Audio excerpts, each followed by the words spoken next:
আরে ভাই, আমি তোমার সাথে কি এমন করলাম যার জন্য তুমি আমাকে এইভাবে লল দিতে আসো, কথা না বললে ফাও ভাই?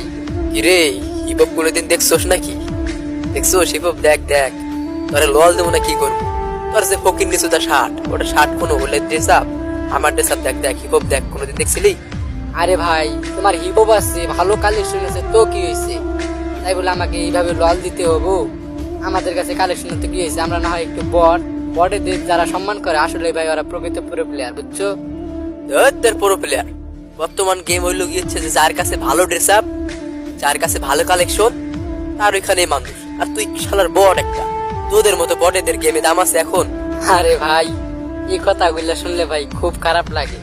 হতে পারে বাবা মার টাকা কম, তাই আমরা টপ আপ করতে পারি না, তাই বলে আমাদের গেমে কালেকশন কম, তাই বলে তোমরা সবসময় এইভাবে অপমান করবা? ম্যাচে ঢুকলে সবাই এইভাবে অপমান করে কেন? আরে মন খারাপ করিস না রে, মন খারাপ করিস না। তোর সাথে একটু মজা নিলাম, কারণ তোদের মতো বটের সাথে মজা করে মজা পাই। ভাই হয়েছে, আর পাপ মারতে হবো না। বুকের ভিতর ছুরি মারিয়া এখন যদি তুমি ডাক্তারের কাছে নিয়ে যাও, তাই কি হবো নাকি?